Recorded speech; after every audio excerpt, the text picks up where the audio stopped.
U.S. Army Biological Laboratories, Camp Dietrich, Frederick, Maryland, November 1950. At first, Sherwood Davis tried to ignore the headaches. He could not afford to be sick, especially not with a baby on the way.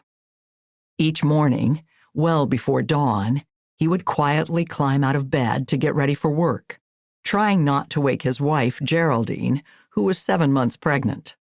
She would need to be up soon enough to get to her own job. The couple lived in a 2-story frame house in Bartonsville, Maryland, a historically Black community where Davis grew up. He was the son of a sharecropper, and from a young age had learned the importance of hard work.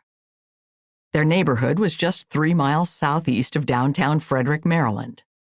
It still had a rural feel, even though the community was only about an hour from the nation's capital. The Monocacy River flowed just a few blocks away from their house. Landing a job as a dishwasher a few years earlier at the U.S. Army's Camp Dietrich on Frederick's northwest side had been a huge opportunity for Davis.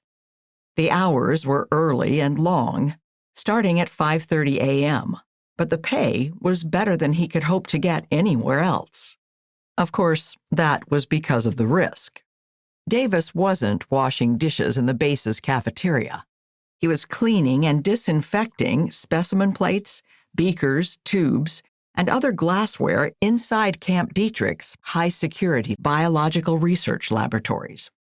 In addition to studying germs, the scientists there were leading the U.S. government's efforts in an international biological arms race that escalated during World War II. By 1950, most everyone in the Frederick area had some idea of what went on at Camp Dietrich, even if the residents didn't know the specifics of the secret work. Dietrich was home to the U.S. Army Biological Laboratories, and at the end of World War II, the U.S. government had disclosed publicly that the Army had been developing biological weapons, a revelation that generated significant news coverage.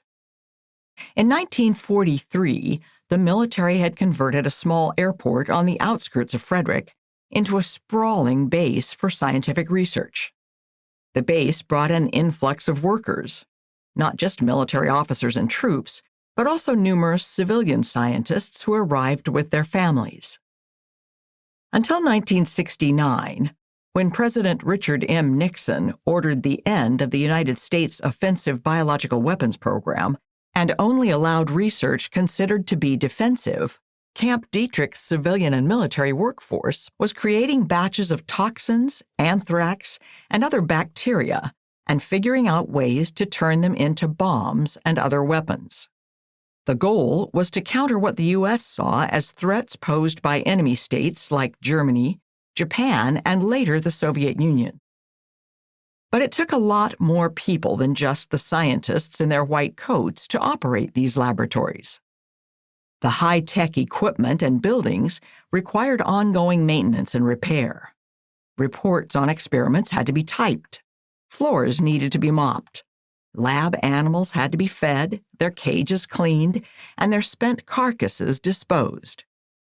So the labs also employed scores of support staff like Davis, and their jobs were far riskier than most knew. Until now, Davis had avoided becoming infected with any of the dreaded diseases that were the focus of the base's work. But recently, he wasn't feeling well. Maybe he'd just had a cold or the flu. It was November, after all. The headaches had started about a week earlier, a few days after Davis celebrated his 45th birthday. It didn't seem like a big deal at first. As the days went by, though, he started having chills and muscle aches. Then the fevers began. By the time he felt sick enough to go to the station hospital at Camp Dietrich, an infection had been taking hold inside his body for what had probably been weeks. As teams of doctors drew blood and tried to determine whether he had been sickened by one of the base's deadly microbes, his fever spiked to 104 degrees.